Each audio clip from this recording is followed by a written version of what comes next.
Welcome guys in IPO academy. आज हम detail analysis करेंगे जेजी केमिकल्स आईपीओ के बारे में। गाइस ये आईपीओ है, इसका थोड़ी शुरुआत में हम की पॉइंट्स देख लेते हैं।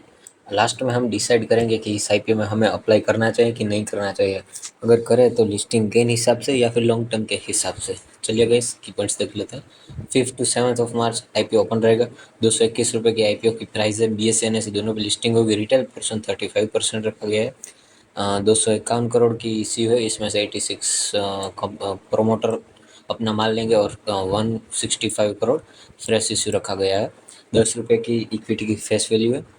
100% अभी प्रोमोटर के पास है, तो अच्छी बात है। 11th ऑफ मार्च को अलॉटमेंट आएगा और लिस्टिंग होगी 13th ऑफ मार्च को। ठीक है गाइस। और अगर हमें एक लॉट है जो 67 शेयर का होने वाला है और 14,807 रुपये हमें लगेंगे। अगर हमें स्मॉल एच के अंदर अप्लाई करना है तो 938 शेयर हमें अप्लाई करने पड़ेंगे। ठीक है।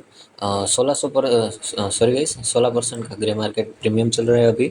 और नियर अबाउट 37 रुपये का हमें लिस्टिंग गेन देखने को मिल सकता है। पर लॉट हमें नियर अबाउट 1900 से 2000 रुपये का हमें लिस्टिंग गेन देखने को मिल सकता है। अगर हम बिग एच के अंदर सॉरी स्मॉल एच में अप्लाई करेंगे तो 26,000 का हमें लिस्टिंग गेन देखने को मिल सकता है। पहले देख लेते हैं कि ये कंपनी क्या काम करती है। तो गाइज ये जो कंपनी है वो जेजी केमिकल्स 1975 की कंपनी है। बहुत पुरानी कंपनी है। Largest zinc oxide manufacture in India. ये जिंक ऑक्साइड के अंदर लार्जेस्ट कंपनी है जेजी केमिकल्स। एक बड़ी अच्छी बात मानी जा सकती है। और केमिकल रिलेटेड काम करती है, तो हम बोल सकते हैं कि केमिकल सेक्टर की ये कंपनी है। और उसमें भी कुछ कुछ केमिकल्स के अंदर ये कंपनी लीडिंग है। जैसे कि ये largest zinc oxide manufacturer in India. तो ये एक अच्छी बात मानी जा सकती है इस कंपनी के लिए, और लीडिंग कंपनी भी है। तो देखते हैं कि इस कंपनी के अंदर हम क्या क्या कर सकते हैं। ये रबर वगैरह भी, सिरामिक पेंट्स वगैरह भी कुछ कुछ ये कंपनी, फार्मास्यूटिकल्स और कॉस्मेटिक्स, इलेक्ट्रॉनिक्स एंड बैटरीज वगैरह भी ये company, agrochemicals, fertiliser and chemicals सब कुछ कंपनी बनाती है थोड़ा बहुत। ठीक है गाइस। अगर हम इसकी स्ट्रेंथ देखें तो क्यों हमें इसके अंदर अप्लाई करना चाहिए, क्योंकि डाइवर्सिफाइड कस्टमर बेस है। End to end end use industry से स्ट्रॉन्गेस्ट फाइनेंशियल परफॉर्मेंस है, वो तो हम देखेंगे फाइनेंशियल स्टेटमेंट में। Long term relation with customers and suppliers and management team अच्छी है। And various activity safety standards के अंदर ये कंपनी काम कर रही है। 251 करोड़ की आईपीओ की साइज़ है और केमिकल इंडस्ट्री की ये कंपनी होने वाली है। आईपीओ का ऑब्जेक्टिव हम देखें तो funding, long term working capital और जनरल कॉर्पोरेट पर्पस। और ये कुछ कंपनी इन्वेस्टमेंट करने वाली है, मटेरियल सब्सिडरी और अदर जगह पर कुछ कंपनी जो है इन्वेस्ट करने वाली है। QIB को इतने शेयर और NI रिटेलर्स को इतने शेयर मिलने वाला है।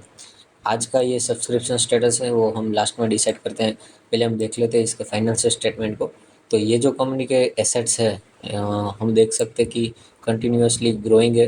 तो रेवेन्यू के अंदर भी अच्छा खासा जंप देखने को मिल रहा है। नियर अबाउट डबल हो चुका है। प्रॉफिट आफ्टर टैक्स भी अच्छा खासा बढ़ रहा है। तो ये एक मेरे हिसाब से अच्छा पॉइंट हो सकता है। डबल प्रॉफिट कर लिया यहाँ से यहाँ तक, इसका हम नहीं देखना चाहिए ज़्यादातर, ये लास्ट वाला। और नेटवर्थ की बात करें तो नेटवर्थ भी कंपनी की ऑलमोस्ट डबल हो चुकी है। और रिजर्व एंड सरप्लस भी अच्छा खासा इंक्रीज होता हुआ हमें देखने को मिल रहा है। ठीक है। बोरोइंग का कंपनी ने कुछ डिक्लेयर नहीं किया। अगर ये कंपनी की बात करें तो कंपनी एवरेज वैल्यूएशन डिमांड कर रही है, ज़्यादा वैल्यूएशन भी नहीं डिमांड कर रही। जेजी केमिकल्स जो है वो, ये जो कंपनी है गाइस, ये कंपनी बिलोंग करती है वेस्ट बंगाल से। वेस्ट बंगाल कोलकाता की कंपनी है। और कैफिनटेक के ऊपर हमें इसका अलॉटमेंट स्टेटस जो है देखने को मिलने वाला है। तो ये एक अच्छी बात मानी जाएगी कंपनी के लिए। आपने देखा कि मुका प्रोटीन का अलॉटमेंट स्टेटस आज दूसरा दिन हो गया, और आज भी इसका जो कॉस्मोस की वेबसाइट है उस पर भी जो सर्वर है उसका डाउन दिखा रहा है। तो ये कैफिनटेक में ऐसा इश्यू नहीं आता, कॉस्मो में ऐसा इश्यू बार बार आता रहता है। तो ये एक मेरे हिसाब से एक नेगेटिव पॉइंट लगा मुझे मुक्का प्रोटीन के आईपीओ के अंदर। ठीक है गाइस। अगर हम इसके जीएमपी की बात करें जैसे, तो 15% जीएमपी चल रहा है। मैं आपको रिकमेंड करूंगा कि आपको इसके अंदर अप्लाई कर देना चाहिए, क्योंकि वेट मैं आपको इसके अंदर कुछ दिखाना चाहता हूँ। तो सब्सक्रिप्शन स्टेटस की बात करें तो जेजी केमिकल्स के अंदर जो पहले ही दिन जो फुल्ली सब्सक्राइब हो चुका है, तो ये प्लस पॉइंट है जेजी केमिकल्स के लिए। जो क्यूएबी पर्सन है वो अभी अंडर सब्सक्राइब है, क्योंकि क्यूएबी जो है वो लास्ट डे के दिन सब्सक्राइब करते हैं। स्मॉल एचएनआई 14 टाइम सब्सक्राइब हो चुका है, और रिटेल पर्सन जो है 8 टाइम सब्सक्राइब होता हुआ हमें दिख रहा है। तो सब्सक्रिप्शन के मामले में अच्छी बात मानी जाएगी, और क्यूएबी भी लास्ट डे अच्छा खासा सब्सक्राइब करेंगे, तो ये एक अच्छी बात मानी जाएगी इस कंपनी के लिए। ठीक है, तो मेरे हिसाब से तो हमें इसके अंदर अप्लाई कर देना चाहिए। फिर wait for minute guys, guys इधर आप आके देखो इस कंपनी के